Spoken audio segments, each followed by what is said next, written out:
In this video, we're going to learn about the scientific method.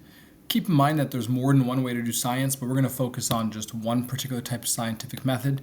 There's a series of steps that we follow, but it's never really just linear. It's often circular, goes back and forth.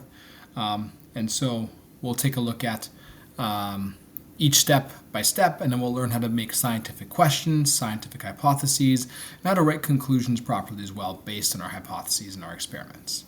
So the first step usually in the scientific method is to observe something cool. You observe a phenomenon, you notice something.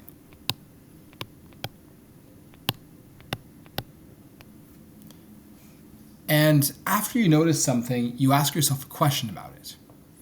And usually that question has a particular format. The question is usually along the lines of, what is the effect of the independent variable on the dependent variable? You could also write a purpose instead, which is more of a statement form.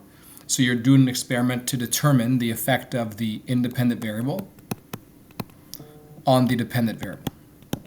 So for example, let's say that you drank a cup of coffee and you made an observation, when I drink coffee, I seem to stay up longer than when I don't drink coffee. So you ask yourself a question, what is the effect of the number of cups of coffee on the amount of hours I stay up? Or to determine the effect of the number of cups of coffee on the amount of hours I stay up. So that's a purpose or question that you can write to start your experimentation based on the observation that you made about staying up later when you had a coffee. Then you make a hypothesis. Your hypothesis is a guess, an educated explanation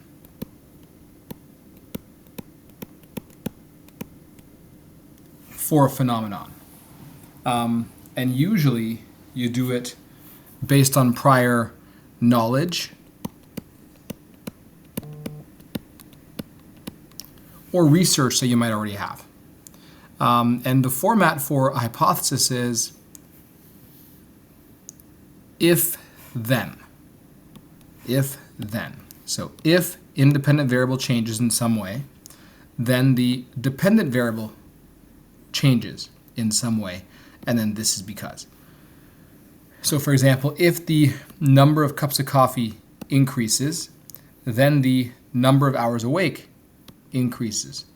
This is because, and you provide some kind of prior knowledge that you might have to support your guess, right? You're not just guessing in an uneducated way, it's an informed, educated explanation. And so this is because coffee contains caffeine, which is a stimulant. That would be an example. So this is your guess. So it's an educated explanation of the phenomenon. We'll say it's a guess. And after you have your question and your hypothesis, keep in mind to have a question and hypothesis, you need to have your variables figured out first, your independent, dependent variables, and your control variables too. You will then conduct an experiment. So you actually do an experiment to test it out. So maybe you'll design an experiment where you have some individuals get 0 cups of coffee, some get 2, some get 4, and you measure how much longer they stay up over a period of time. But to do that, you need to have control variables, your independent variables already figured out, dependent variable figured out what you're measuring. You need to have an observation table where you will collect data. Remember, you're going to be collecting data that using numbers. That would be your quantitative data. And data using words, your qualitative data. And essentially you will do the experiment, you'll collect your data. And once you have your data, you want to analyze the results and make some conclusions. Now remember, data tables are important. They let you collect the data and make it look neat, but they're not so great for analyzing because you just see some numbers. But to spot trends and patterns, it might be better to analyze it using a graph. So usually you'll take your data table and you'll convert it into a graph. So you'll take a table like this, and then convert it into some kind of graph.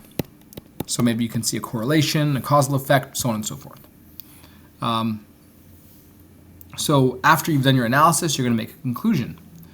To state to make a conclusion, you usually have a 3-part conclusion. The first parts are going to be to restate your purpose and your hypothesis. And then you have to ask yourself, was your hypothesis right or wrong?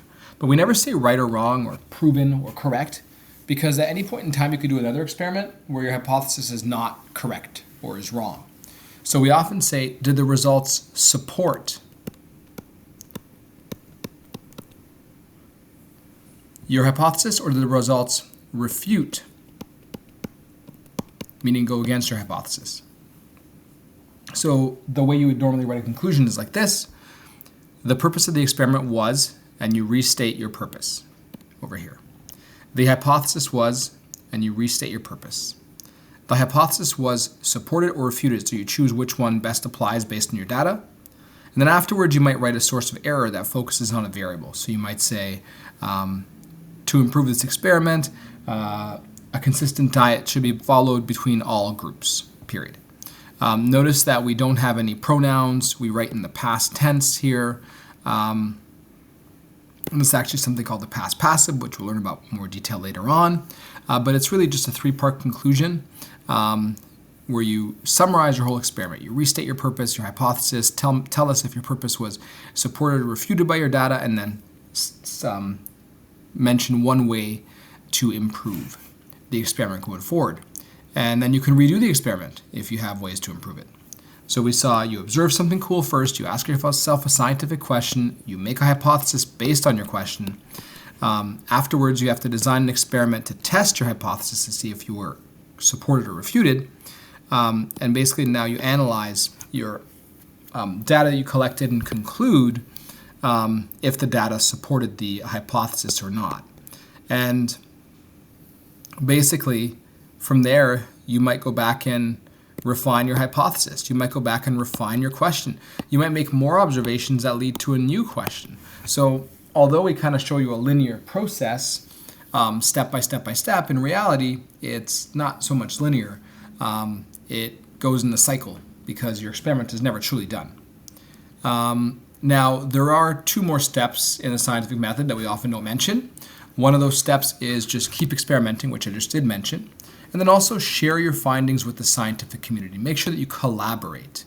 So when you keep on experimenting, you're reformulating your question, you're retesting, but you have to share those findings as well so that they can go and they can test your hypothesis as well, and they can find perhaps areas where you can improve on so you can go back to experiment.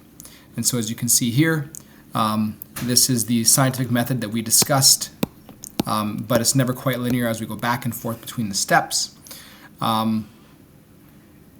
And in the next video, we're going to take a look at some sample problems to practice writing some purposes and some questions, and also some hypotheses, and also some conclusions.